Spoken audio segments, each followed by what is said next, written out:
modern civilization. But our gas-fueled journey is approaching the end of the line.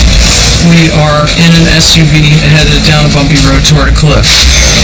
More and more, we're gobbling up oil faster than we can pump it out. And what happens when the wells run dry? The world descends into a giant global recession, and people start pushing other people trying to get at the last of the oil. That will very quickly ignite the last World War to fight. The struggle for oil could mean the end of civilization. The four horsemen: war, famine, pestilence, and death.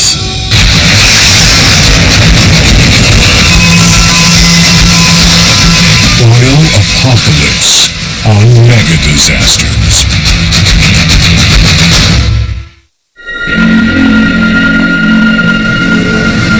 Our world is a giant machine with billions of moving parts. Its primary fuel is oil. Here in the United States, 98% of our 300 million cars and trucks run on gasoline. Nearly 100% of our farm vehicles are diesel-powered. 99% of our railways run on diesel as well. And all of our planes fly on jet fuel.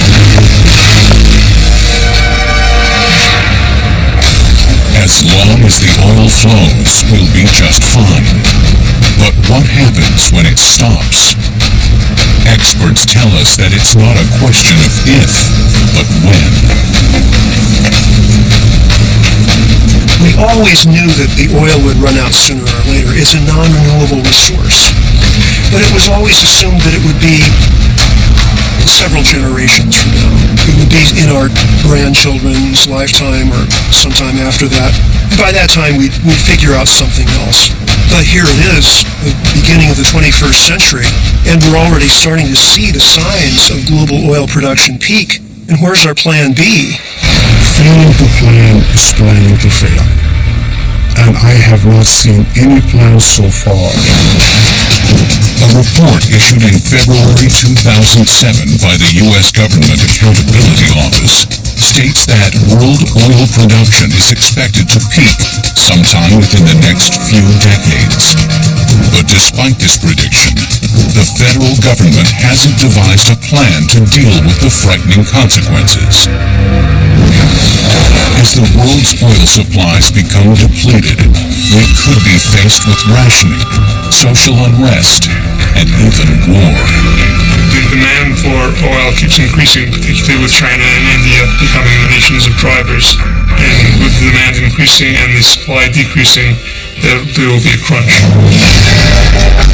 The worst case scenario is a global recession, and the recession seems to be going on and on. The argument of do something about it is increasingly brought to governments, and they turn to military action. We are on our way to a disaster. So in order for us to avoid that, we better get ready and be prepared. But while everyone feels the pain at the pump, very little has been done to prepare for the worst. The average citizen doesn't feel any real threat from this because they've always had what they needed. Technology has always come through, and the leaders have always come through in one way or another, and they just believe that the future is going to be like the past. But this time, it may be different. I fear in my heart that it is too late and we cannot overcome this problem. The challenges are staggering. The transition from fossil fuels to alternative renewable energies is only now beginning to be ramped up. Solar and wind could help, but at present, they provide less than 1% of our energy. Besides, they produce electricity, not fuel for transportation. Oil is not only our main transportation fuel, it also provides nearly 50% of all our energy needs. Petrochemicals are also the basic compounds in the majority of our day-to-day products, like plastics, asphalt, tires, polyester, as well as cosmetics and pharmaceuticals. We didn't always rely on oil. Prior to the mid-19th century, the major sources of power were animal, human, wind, water, coal, and wood. When Colonel Edwin Drake drilled the first American oil well in Pennsylvania in 1859, few realized how important this product would become for our society. When we first started using oil back in the 19th century, it was for lubrication and also for lighting. But a few decades after Drake's first well, the automobile made petroleum a vital resource. To feed this hunger for oil, geologists were continually on the hunt for more oil fields. Petroleum fueled the technological expansion of America and the world. It was in planes, trains, and automobiles. Cheap and plentiful, oil was both the goose and the golden egg, stimulating progress that seemed as if it would go on forever.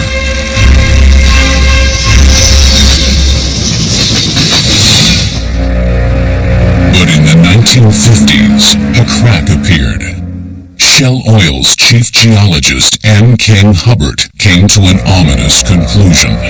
In 1956, he made a prediction that the U.S. dominance in oil would come to an end around 1970, when our ability to extract oil from U.S. wells will start to decline. It was not very well received at the time because people thought that the supply of oil would go on increasing exponentially forever. That's because during the 1950s, the U.S. had thousands of productive oil wells, pumping 10 million barrels a day. But since we used only 7 million, we were able to export our surplus. At the time, the world was consuming 20 million barrels of oil a day, and the U.S. was providing half of the world's oil. But Hubbert's prediction proved correct. After 1970, U.S. production peaked and began to slip. Since 1970, the U.S. has been producing, on average, less oil every year. Today, the U.S. produces only 8.3 million barrels of oil each day, yet consumes more than 20 million barrels. And so that's why we have to import something like 2/3 of the oil that we use now. Every day, America buys around 12 million barrels of foreign oil. We are taking a huge amount of our wealth and transferring it to oil-producing countries, some of which are not our best friends. Not only are the U.S. and many European and Asian nations relying on foreign oil, much of that oil is getting harder to obtain. We haven't run out of oil. What we've run out of is readily accessible, high-quality, low-cost oil. There will be oil around for another 100, 150 years. Ever more difficult to get, ever more costly. There was a second part to Hubbert's prediction. He calculated that world oil production would peak during the early part of the 21st century and slide into permanent decline.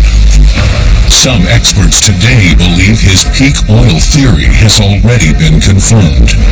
It's much like the story of the boy who cried wolf, and people learn not to pay attention, but at the end of the story, the wolf really does show up. And at the end of the story, the wolf really will show up in the fact that the oil will run out.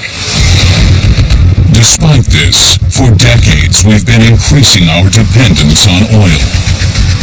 Part of us understands that oil can't be forever, and yet we're kind of addicted to this infrastructure, this culture that we're in. people have left the cities and they've left rural areas. There's been huge economic growth in the suburbs and the exurbs. And driving a car is not discretionary. This is how you get to work, do your shopping, go to school. The car is really part of how people live. And they like to do that particularly in big SUVs, which are fast and comfortable and people think are safe. And now, as China, India, and other developing nations are rapidly industrializing, they're creating an energy-hungry consumer class. As oil production inevitably begins to max out, there will be less to go around, with dire consequences. I just can't imagine societies willingly accepting a enormously decreased quality of life when they have a huge military that could get the oil. Many experts worry that with transportation, industry, agriculture, and communications grinding to a halt, the result could be a desperate scramble for the basic necessities of life. Region against region, nation against nation.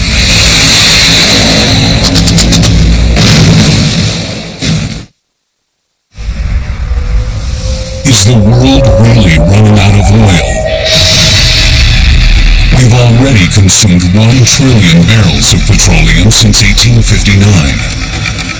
But scientists are telling us there may be 1, 2, or even 3 trillion barrels left. So should we be alarmed? The 3 trillion that is left might not last as much as the 1 trillion. That's because our rate of consumption is accelerating. We are depleting this huge inventory faster than ever. Peak oil as a topic of severity to the 21st century will very quickly overwhelm global warming as the thing we're all focusing on, because this is a problem that's on our doorstep now or maybe already inside our room. And while we might not know the exact expiration date on the world as we know it, that day will come. So the quest for new oil is a matter of survival.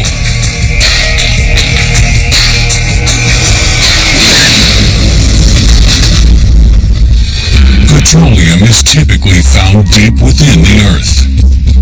Tens of millions of years ago, tiny plants and sea creatures died and fell to the ocean floor and were covered by sediment.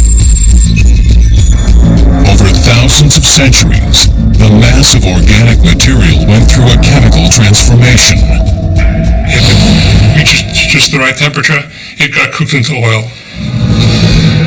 If the oil becomes trapped within the sedimentary layers by a layer of rock, it forms a reservoir.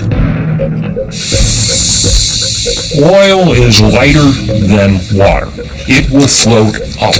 And we need something to prevent that oil from coming all the way to the surface and evaporating naturally. In the early days of oil exploration, engineers would drill wells in and near areas where oil was actually seeping up and out of the earth. Gradually, geologists got better and better at understanding how oil was formed in the first place, and therefore where to look for it, and started applying more and more technology to it. Since the 1930s, geophysicists looking for likely reservoirs of oil have utilized seismic imaging to study the ground below the surface. It's similar to the medical technology of ultrasound. They send sound waves into the earth and measure the way the sound bounces back. While this technology helps, oil exploration is still a gamble.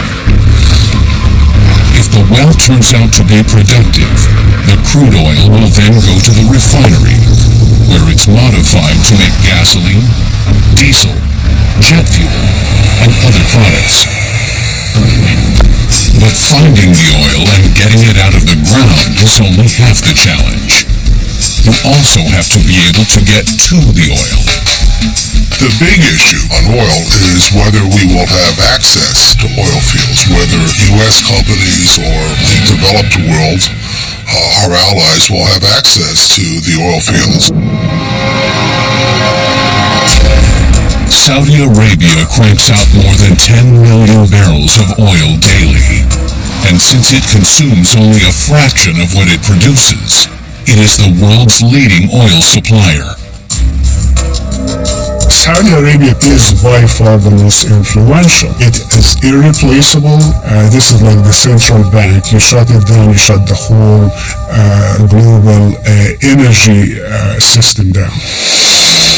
Some experts, including Houston investment banker Matthew Simmons, believe that Saudi Arabia has already reached peak oil production and that its current rate of export cannot be maintained. Based on his research and laid out in his book, Twilight in the Desert, he claims Saudi Arabia has inflated its oil reserves from 160 to 260 billion barrels.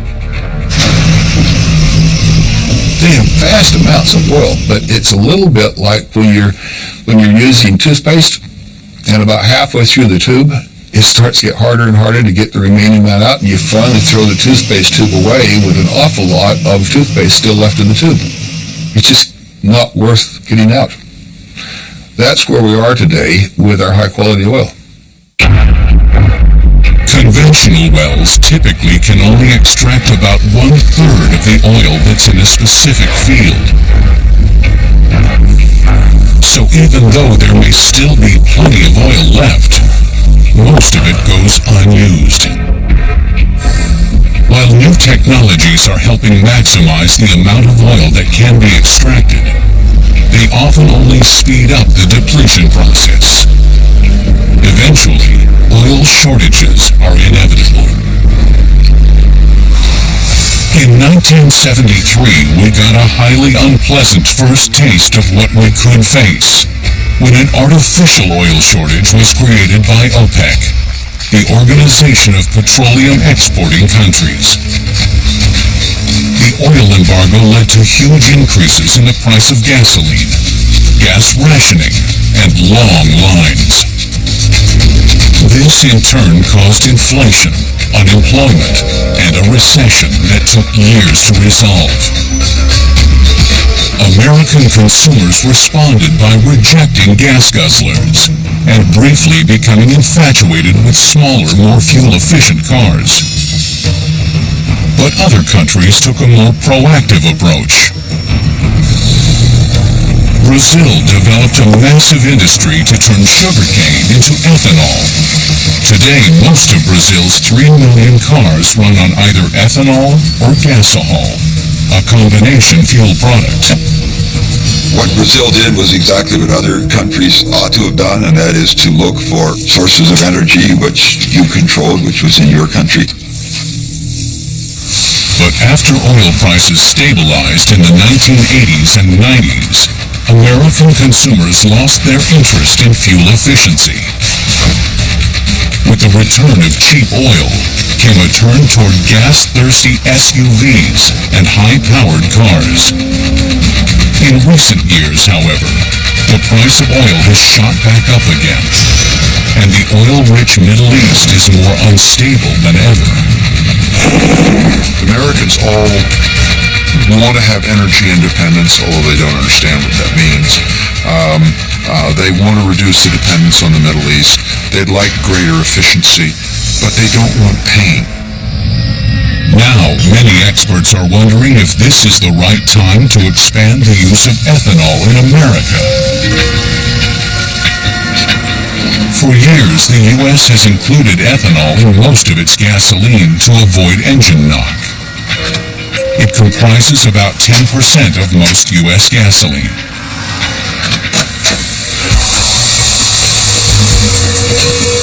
Ethanol, which is actually a high-proof version of alcohol, is made by fermenting any number of organic substances, such as sugarcane, grains, corn, or even lawn clippings and garbage. In the U.S., most of it comes from corn. Producing ethanol is relatively easy, but it comes with some vexing problems. It's not cheap to make, and it can wreak havoc with our food supply. The National Renewable Energy Laboratory in Golden, Colorado is exploring ways to make ethanol more affordable and a viable alternative to gasoline. Our analysis shows that it would be comparative to $3.50 a gallon for the fuel. And really, we want to get that down to $2 a gallon. And that's really the research that we're doing at this facility, specifically improving the fermentation and the other processes to greatly reduce this cost of producing this fuel. But since ethanol requires so much energy to make and causes pollution, many experts view it as only a temporary fix to our energy problems. On our current slate of things we're working on, we're having a passionate love affair with ethanol. That is a real bad product. So strike that one off the list. The hope now is that we can develop other alternative energies before our world comes crashing down.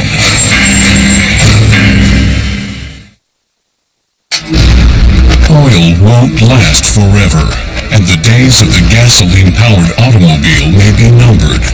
If we want to avoid a catastrophic social breakdown, many experts believe we must focus our efforts on reinventing the car. There's a variety of options that we have, and the difficult challenge for us is it will take time to make the transition. One possible solution, hydrogen fuel cell technology, has been around for decades. It's been used to power our spacecraft, including the space shuttle. It would seem to be an ideal alternative. Powerful, renewable, clean energy. No harmful emissions. Many of the car companies are investing in hydrogen fuel cells and saying that we'll have commercial hydrogen cars in the next decade or two. At the National Renewable Energy Lab in Colorado, scientists are helping to develop this new technology. This demonstration model shows how it works. It starts with sunlight coming in, producing electricity through a photovoltaic solar cell. That then uses electricity in an electrolyzer, which splits water, which is H2O, into hydrogen and oxygen. It then separates the hydrogen and oxygen and feeds them back into a fuel cell, producing electricity, water, and heat. And that then can provide the power for a car. So simple, so elegant. There are just a few hitches. For one thing, the price. Demonstration models of fuel cell cars currently cost up to $1 million. And there are other problems. Unlike oil or ethanol, hydrogen in itself is not an energy source. It takes energy to create it. We have to make the hydrogen from something else. Most commercially made hydrogen now is from natural gas. It's possible to make hydrogen from water, but that requires a lot of electricity. So, if practical fuel cells are decades away, what's the short-term solution? A growing number of energy experts believe hybrid technology can help bridge the gap. Honda introduced the first mass-produced car of this type, the Insight, to the U.S. market in 1999. These cars are amazingly efficient. They use an electric motor and a gasoline engine, which coordinate to power the vehicle. Hybrids use much less gas than conventional cars, because electric motors are far more efficient than even the best internal combustion engines. And hybrids are getting more popular. Hybrid sales are up, but the fact of the matter is it takes about 14 years to turn over the capital stock of the automobile fleet. So we're just beginning on that. There's still a lot of SUVs out there, and people want to keep driving. Nonetheless, with gas prices going up, SUV sales are down. and hybrid technology continues to evolve.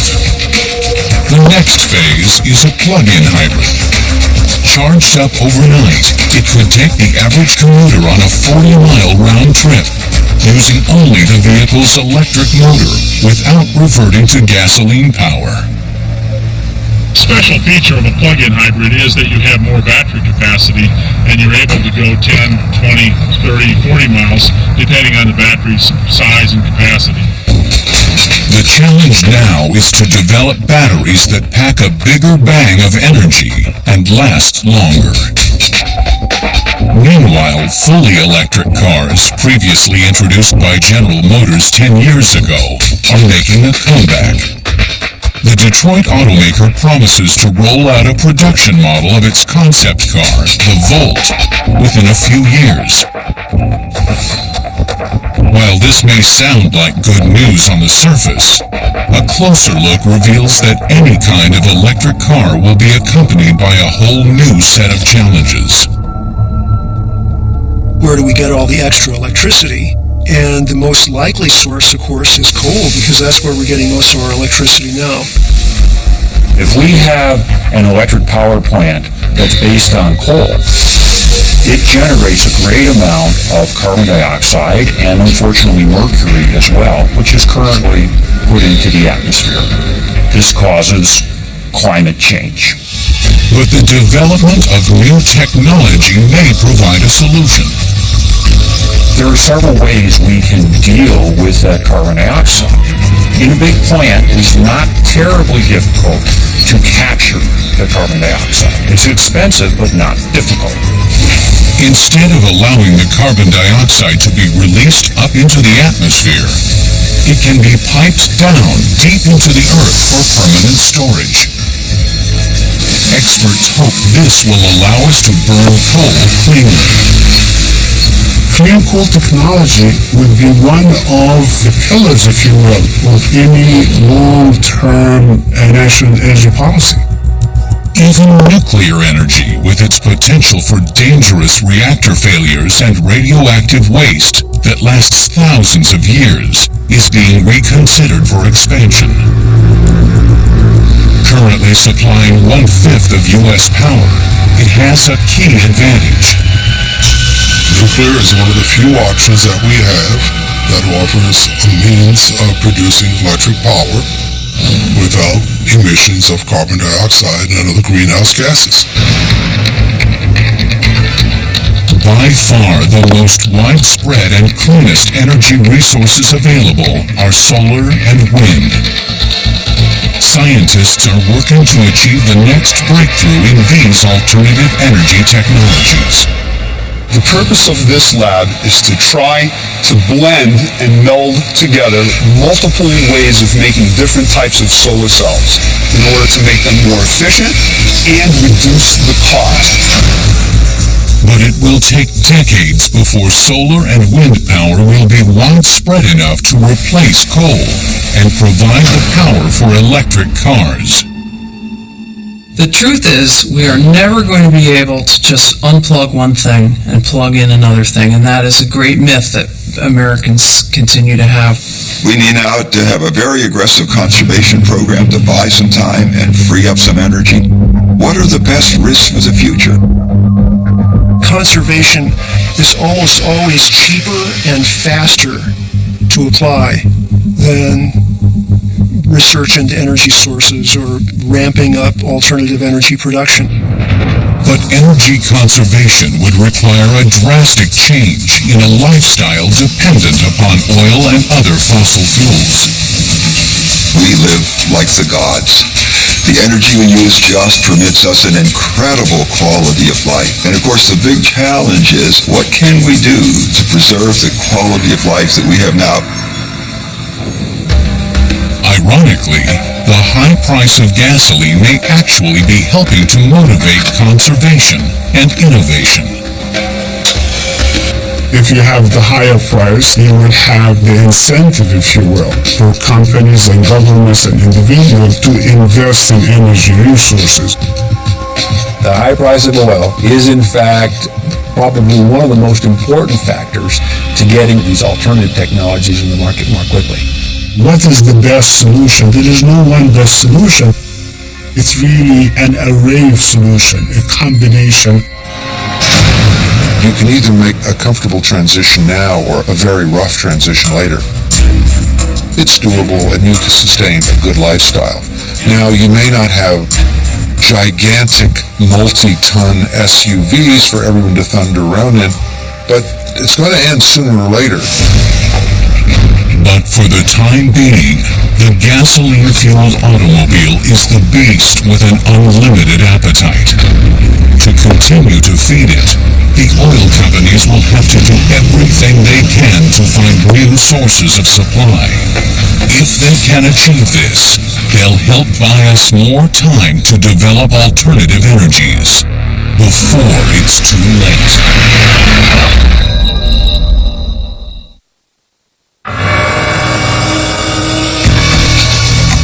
The sobering reality we face is that we can no longer count on getting oil as cheaply and easily as we have in the past. Every day that we debate peak oil, we actually pull ourselves one more day closer to the abyss. If we wait until we're absolutely certain that oil has peaked, we've missed the boat. We've run out the clock.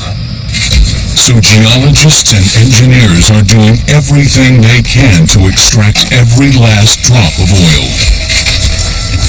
The technologies have evolved dramatically in the last few decades.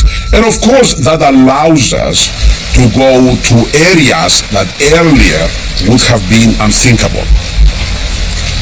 But the challenge is huge.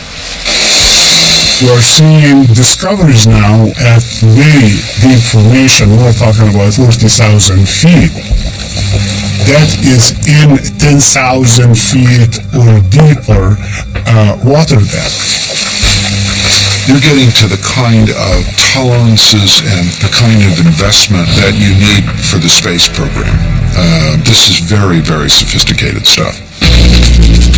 200 miles off the coast of Louisiana, way out in the Gulf of Mexico, a team of engineers and geologists is working on perhaps the most technologically daring petroleum project ever attempted. Devon Energy, a fossil fuel exploration and development company, is using an advanced scientific technique for deep water drilling. The goal is to get to oil that's 5 miles below the ocean floor. Finding and producing reserves in the United States is key for us. We want to become less and less dependent on foreign oil and gas. Hence, we still have many deep water and unexplored horizons within our own U.S. boundaries. The deep water Gulf of Mexico being one of the most exciting ones. Each exploratory well costs $100 million. The process is enormously difficult, costly, and risky, but the stakes have never been higher. It could take 6 years to develop this area, at a staggering expense of about $6 billion. But the company's engineers and seismologists are hoping there could be oil reserves containing as much as 15 billion barrels. Another area of great interest is oil sand, also known as tar sand, a mixture of sand or clay water and very heavy crude oil. There are vast reserves of oil sands in Alberta, Canada. Engineers don't drill for this oil, they mine it. It's a mega open pit mining project. Mine the sands, cook them, extract the oil, put the sand back in place as best you can. Partly due to the mining of oil sands, Canada has ramped up production in recent years. It's now become the U.S.'s #1 supplier of imported oil, outranking even Saudi Arabia. But there are drawbacks to this source of oil as well. It is not easy, it is messy, it is costly, and it's environmentally challenging. So there is no free lunch. Another major supplier, Venezuela has huge deposits of heavy oil. It exports around 2.2 million barrels daily, even though much of it is considered to be inferior to Middle Eastern oil. The quality of oil makes it less attractive in terms of suitability for refining and other application, but Venezuela heavy oil reserve could be running in the hundreds of billions of barrels. The type of heavy oil found there needs more refining than the light crude that comes from the Middle East. But the growing demand has made Venezuelan oil economically attractive. As geologists search everywhere for more petroleum, their attention has focused on the potential of oil shale. First discovered in the early part of the 20th century, oil shale is not liquid. The oil must be withdrawn from solid rock. Oil shale is unborn oil. It's organic inclusions in rocks that sank not deep enough in the earth to be cooked into oil. And so it's not oil. There are vast deposits of oil shale in Colorado. That area holds more oil in the form of oil shale than the total oil reserves of Saudi Arabia. Unlike regular petroleum, oil shale is actually refined in place. One method being tested is a process in which heated carbon dioxide is injected down into the shale formation, and when it turns to liquid oil, it is then pumped out. But again, there are problems. It's environmentally very damaging and extremely expensive, and may take more energy to produce the oil than the oil will produce. So whether oil shale will ever be an important resource remains to be seen. Another possible source of oil is coal. During World War II, the Nazis, desperate to fuel their war machine, developed this technology. The Germans flew their Air Force during World War II on aviation gasoline made from soft brown coal. So the technology is not a mystery. And we have vast supplies of coal. We are the Saudi Arabia of coal in the world. We have massive reserves, and the technology is available to take that coal and make it into high-quality diesel fuel and gasoline. But converting coal to oil is another short-term solution, as it is expensive, polluting, and doesn't get us away from fossil fuels. So switching over to any one of these possible energy sources comes with high costs and unknown consequences. But tough times may call for tough measures. It's already too late to have a truly soft landing. In other words, we can't start now to make these changes and hope to have a transition from our current society to a truly sustainable society without any cost, without any pain. But if we forego that pain, experts fear that the price of inaction could be an all-out war over oil.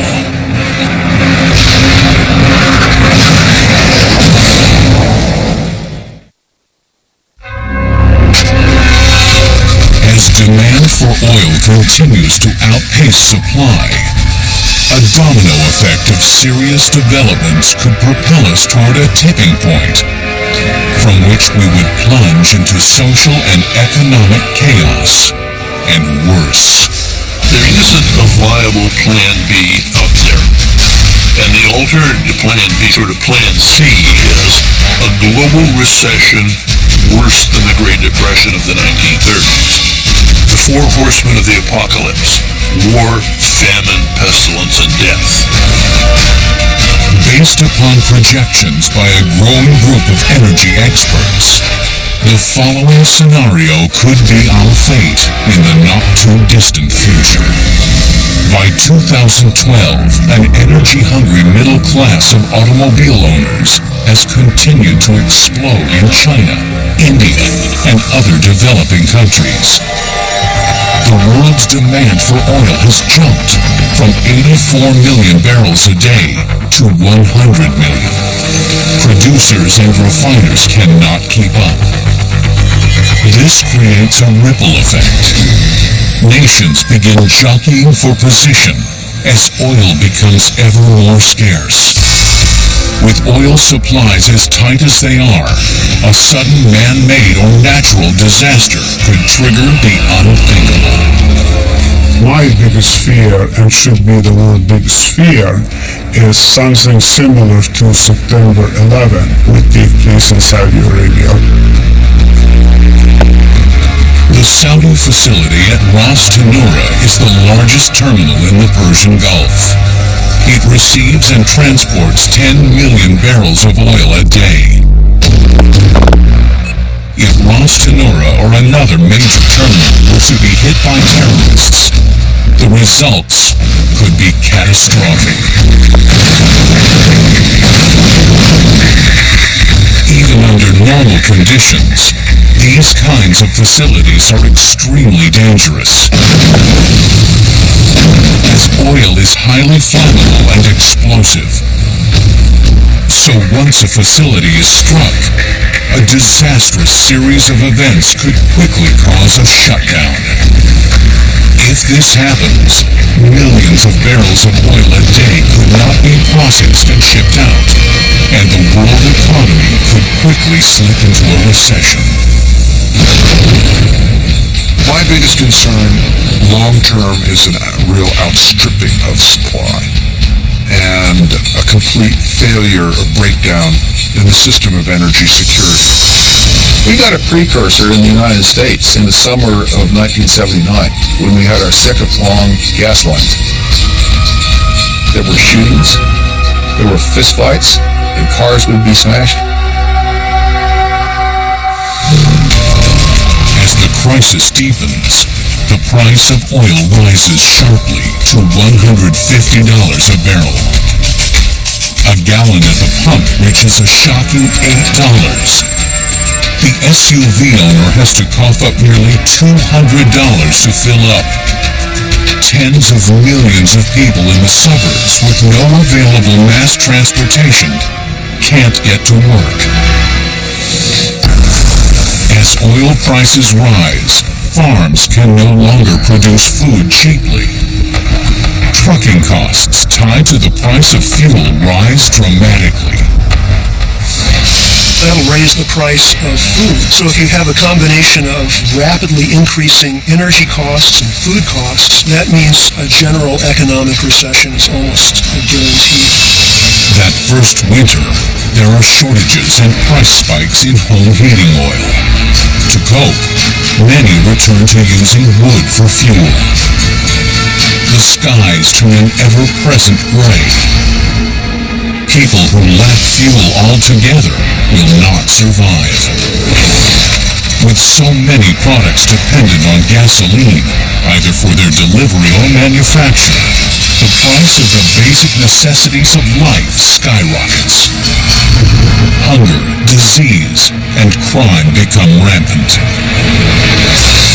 The price of transportation fuel shoots up, beyond the reach of most consumers and manufacturers. Businesses, even Fortune 500 companies, begin to fail.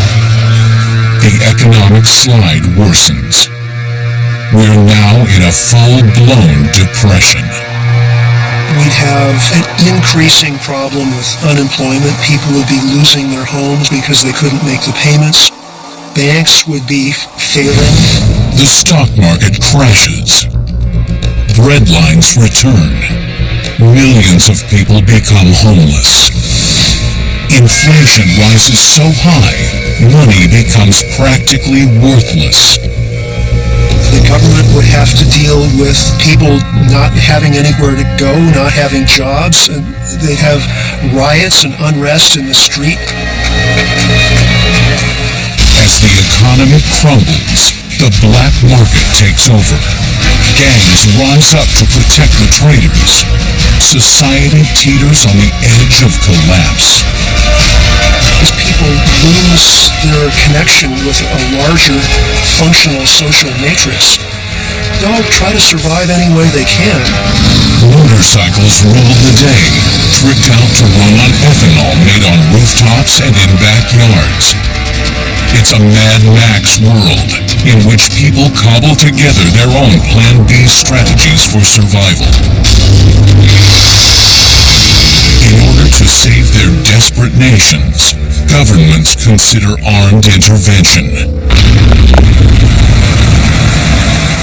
The United States and China have both announced that they will not be denied access to world oil supplies because oil is vital to their economies. And a lot of wars have been fought over less than that. If outside nations invade the Middle East to get to the fields, they may be faced with nuclear weapons the oil-producing nations have procured to defend the last of their oil.